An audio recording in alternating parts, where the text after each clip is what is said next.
Assalamualaikum warahmatullahi wabarakatuh. Kembali lagi bersama gua di channel Pohon Mistis Misri. Dan di malam ini gua akan berbagi sebuah cerita nyata yang dimana kejadiannya itu terjadi di area tempat tinggal gua yang lama, guys. Gini ceritanya, guys. Waktu itu gua mengajar seorang peserta belajar yang emang beliau adalah Pak RT ya, Pak RT. Hebat kan guys ya, Pak RT masih mau belajar. Jadi beliau ini yang berbagi kisah mistisnya ke gua waktu itu. Nah, sebagai seorang RT di wilayah beliau ya, keluarlah dia Pak RT itu di malam hari jam 2, kurang lebih jam 2 lah. Biasalah dia mantau, beliau itu mantau daerahnya. Mantau jalan sampai nggak sadar dia daerah tempat tinggal Pak RT itu kan daerah kayak agak pegunungan, guys. Beliau turun sampailah Pak RT itu di daerah jalan raya. Nah, di jalan raya itu beliau jalan ke arah kayak nyisirin jalan gitu loh, jam 2 malam itu kurang lebih ya. Lewatlah beliau di suatu jembatan, sebuah jembatan. Nah, kok di jembatan itu ada ibu-ibu. Ibu-ibunya ya cantik, guys, cantik. Pakai konde, terus ada tusuknya merah, kebayanya merah, serba merah, sepatunya merah, selendangnya merah. Semuanya pokoknya serba merah lah ya. Serba merah. Nah, Pak RT ini berhentilah di dekat si ibu cantik ini. Pak RT tanya, "Bu, ngapain malam-malam di sini?" gitu kan. Pak RT itu antara sadar sama enggak lah.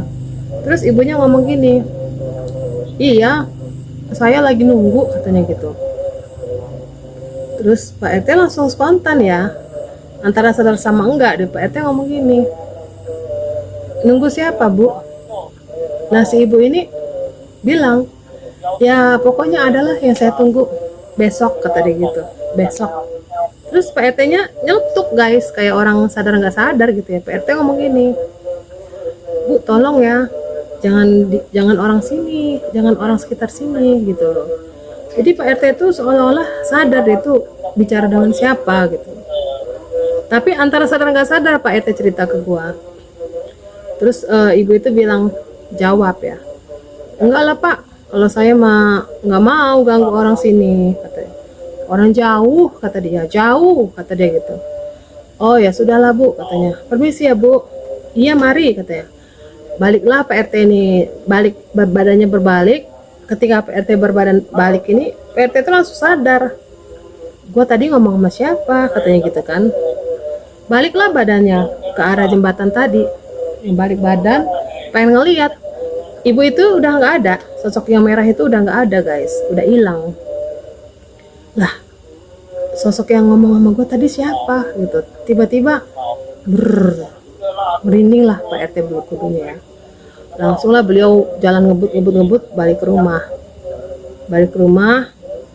Dah, guys, keesokan harinya tuh ada kejadian heboh di situ.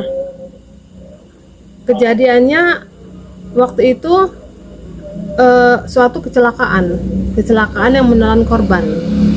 Nah, si korban ini itu memakai baju serba merah, perempuan, usianya kurang lebih sekitar 20-an lah, guys ya, 22, 23 gitu, perempuan. Nah, sang korban ini memakai baju yang serba merah gitu, serba merah. Nah, beliau ini adalah karyawan di suatu perusahaan di daerah itu juga gitu loh. Jadi waktu di perusahaan itu sebelum kecelakaannya tuh, besok harinya tuh gue dengar sih gini, mereka tuh lagi bahas, dia kan kerjanya di daerah kayak deket laut ya. Emang kita ini kalau mengucap itu, berbicara itu emang harus berhati-hati gitu, nggak bisa kita sembarangan, karena ada yang hidup di sekitaran kita juga gitu yang dengar gitu kan. Itu kalau gua pribadi gua percaya itu gitu. bahwa Allah itu menciptakan makhluk yang nyata dan tidak nyata, termasuk hewan, tumbuhan, dan lingkungan di sekitar kita ya. Jadi kalau kita ngucap itu ya emang harus dijaga gitu, karena jangan sampai mengundang yang nggak diharapkan terjadi gitu loh, entah datangnya dari mana.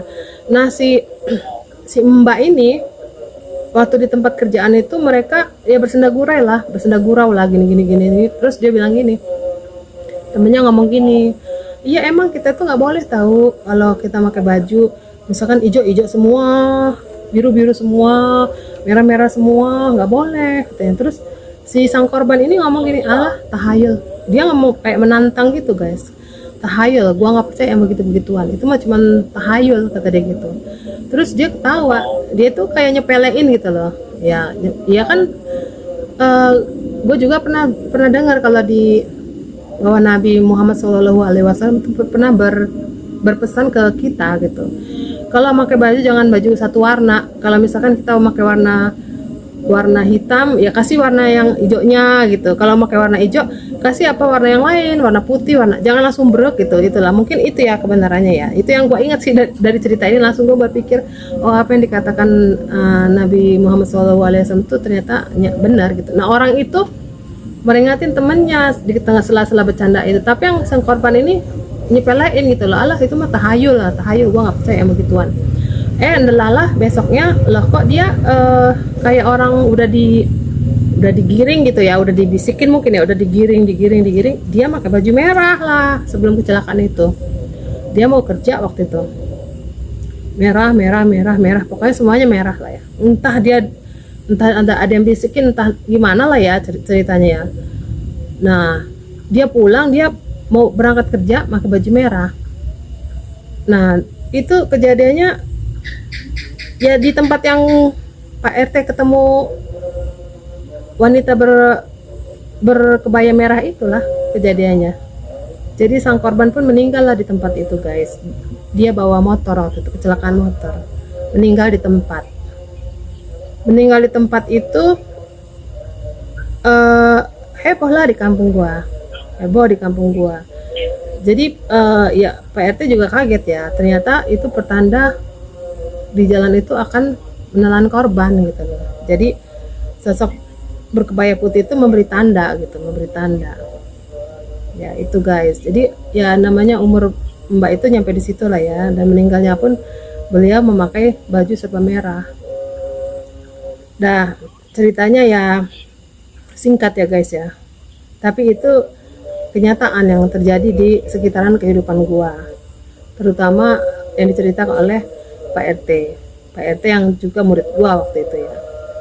Dari cerita beliau itu gua bisa memetik pelajaran bahwa ucapan kita ini emang harus dijaga, harus berhati-hati, nggak bisa sembarangan gitu. Dan kita nggak bisa menyepelekan apapun itu dalam kehidupan gitu loh, nggak bisa kita sepelekan.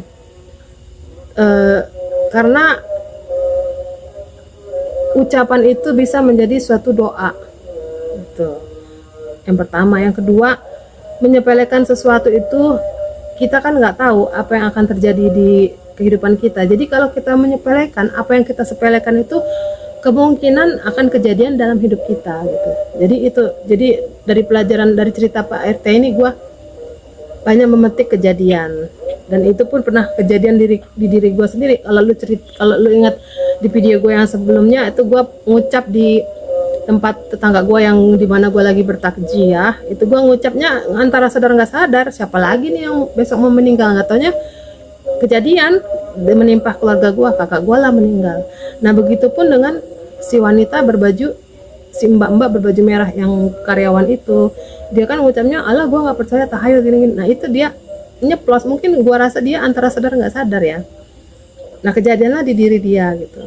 Jadi intinya gini lah, intinya mah kita itu dalam berucap kata memang harus hati-hati gitu kan, harus dipikir dulu dan dicerna dulu baru diucap gitu. Oke guys, itulah kisah sepenggalan cerita horor dalam kehidupan gua. Semoga cerita ini menghibur kalian walaupun horor ya, dan kalian bisa memetik pelajaran dari cerita gua ini untuk selalu berhati-hati dan waspada agar kita itu menata diri kita lebih baik lagi dalam segala sendi kehidupan. Makasih guys telah nonton video gua. Oh iya, jangan lupa ya subscribe video gua, aktifkan loncengnya, dan di komen. Makasih guys untuk waktunya. Wassalamualaikum warahmatullahi wabarakatuh.